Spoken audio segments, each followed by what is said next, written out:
Why are you so bad? I mean, Hey, Latinos, what is going on? I watched the White House video of people in chains.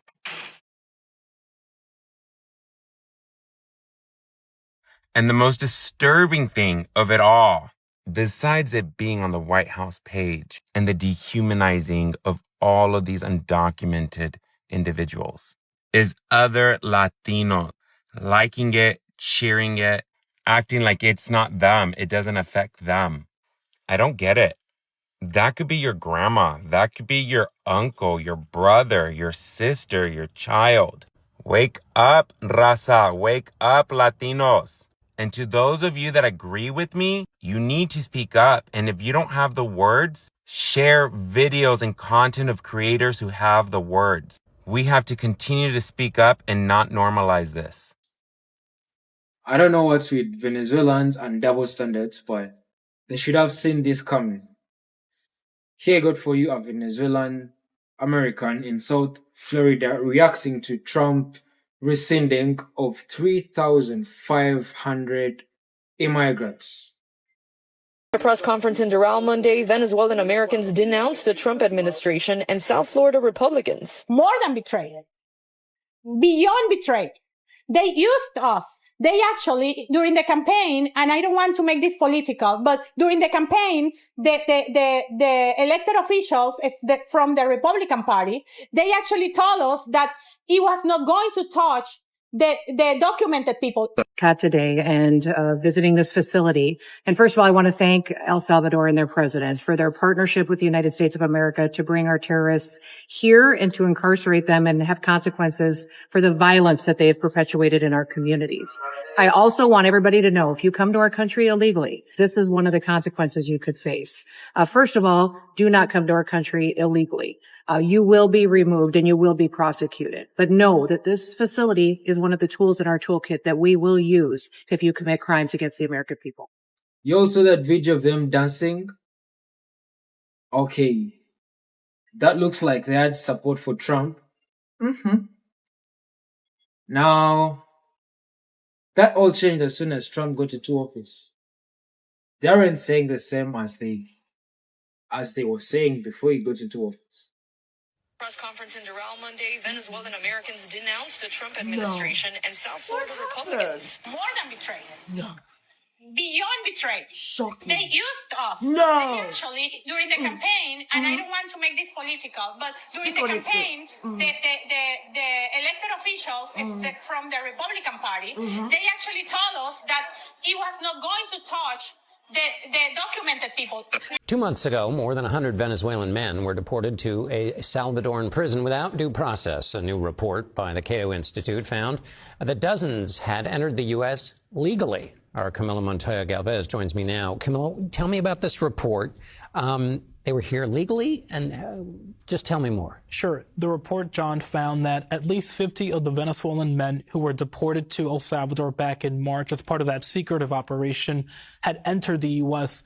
legally. Some came here as refugees or visa holders, and dozens came under a Biden administration process known as CBP-1 that was designed to discourage illegal immigration. They all came here, the 50 deportees identified by Cato, legally with the government's permission. Another 40, according to Cato, came here illegally, crossing the border without the government's permission.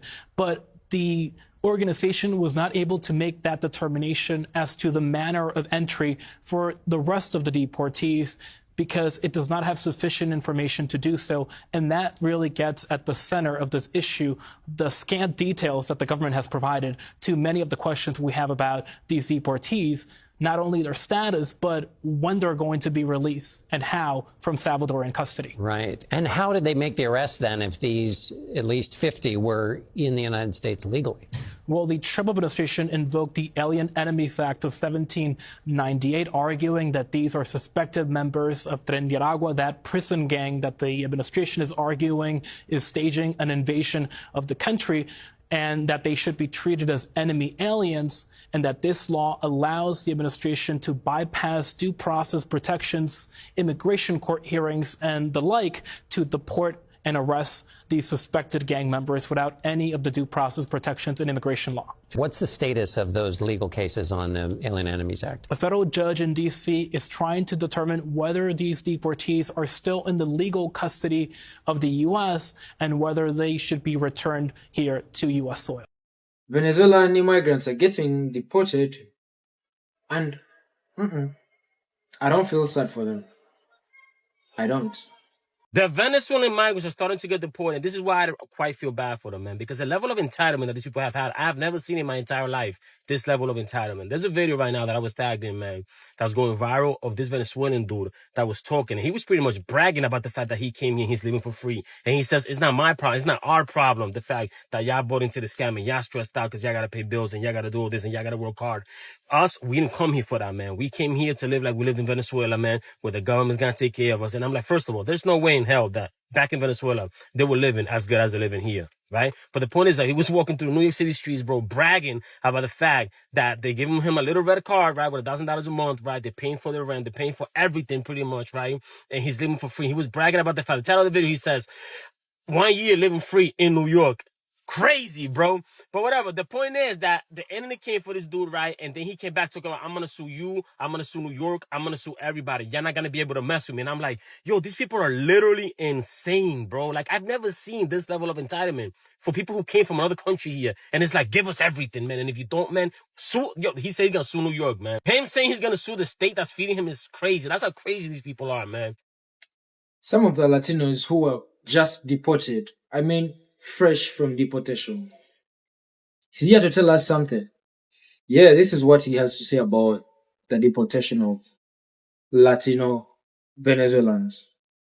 What city were you living in? Salinas, California. Salinas, just south of San Francisco. It is an agricultural community. And you were just working on the fields up there? On strawberries. The strawberries. Damn, bro, that's not cool. It's strawberry season. Daiquiris? How are we going to make daiquiris without strawberries? Right. That's the strawberry shake it in and out. Seriously. That's probably going to be off the menu soon enough because it has real strawberries. Do you know in America there's a move we call the strawberry sundae that you do on a chica? Yeah. You want to hear? It's where she's giving you sexual oral. I really appreciate you because I don't Of course, man. Of course. Okay, buddy. Of course. It's gonna be okay. Yeah. And, and now you can tell girls you got deported. It's kind of a good way to like get some chicks. Be like, hey, I got deported. I'm sad. I got home. Yeah. I got parked. I turned off the car. Yeah. And then all around I was surrounded. All the officers came to me. They got from right here. Damn. Hey, you have an order of arrest? What the? Yeah. I got my kids over there, bro. Oh, bro, I'm sorry, bro. I'm sorry about that, man. And I wasn't going to finish the strawberry sundae, man. Your mom's over there? Private. Mom. My mom. I miss my mom. I know, man. I'm sorry about that, dude. Bro. I miss my kids, bro. They just want to start, man. They're going to be okay over there, bro. And they're going to get back with their dad, bro, okay? Yeah. Sorry about that, Isaac. Bro, stop that. Yeah, we understand, man. I know Bakersfield got it rated. I didn't know Salinas got it rated. Yeah, I got arrested in Salinas. Damn, it was 9 a.m. when I got arrested. It's unkind to arrest a man at 9 a.m. in the morning. What day of the week was it? Sunday. The Lord's Day at 9 a.m.? Hey, Zeus, I want to say this. Sincerely from the bottom of my heart, I wish you could have traded places with him. And I wish he could have got deported instead of you. You're a good man, dude. I'm not a criminal, so yeah. I don't know why. Did you have a record in the United States? No, ever. They didn't have any reason to pull you out? They told me that I have an order of deportation. That's all. I cried to my boss this morning, and I cried because I'm stuck in a bureaucratic limbo. I'm a Venezuelan immigrant in the U.S. I went to high school here. I went to college here. I've lived my whole adult life in the U.S. and I came here the right way, the legal way. I've paid taxes over 8 years. I've done all the stuff that I'm supposed to do.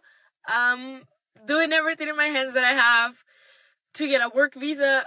And I literally exploded. I lost it today.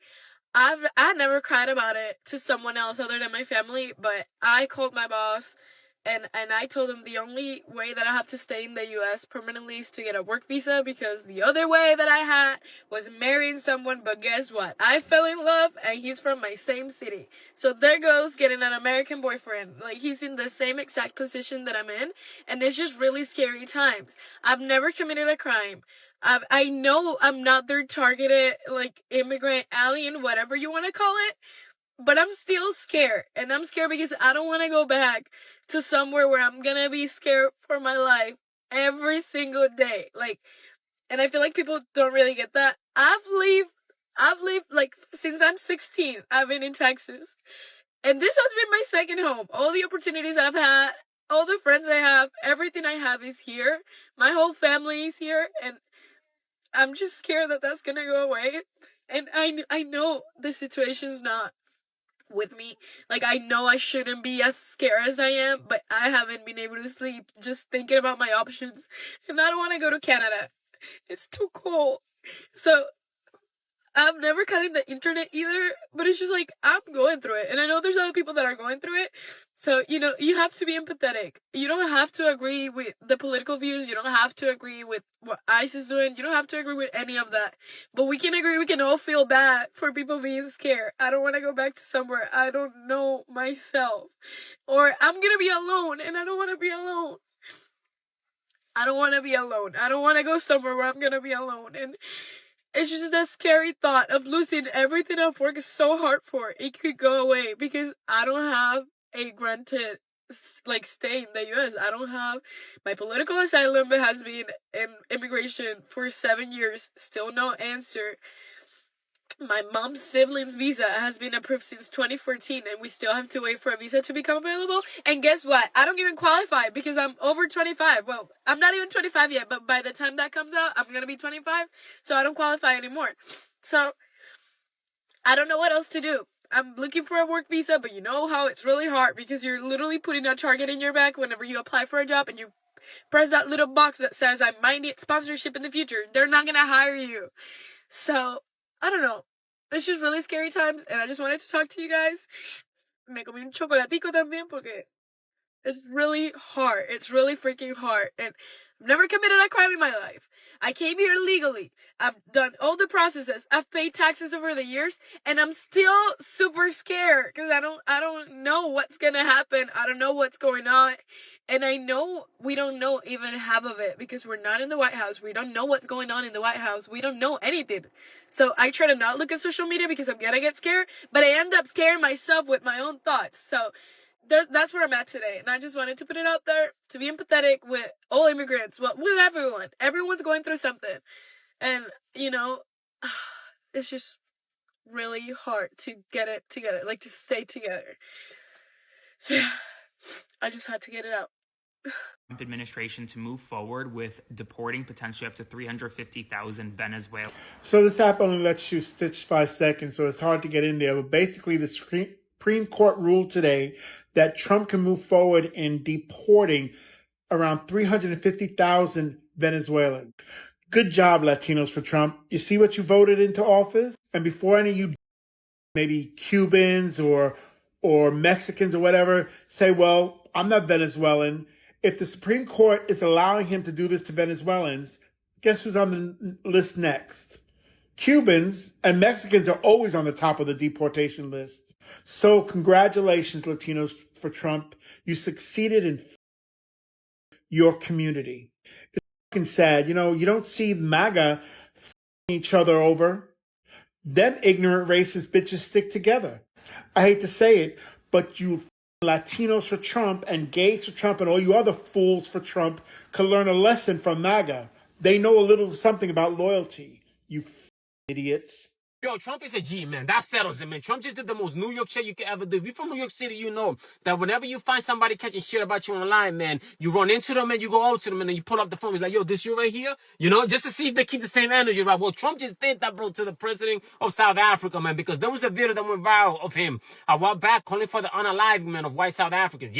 Yeah. Trump having a meeting that he said, yo, turn around, look at the TV, man.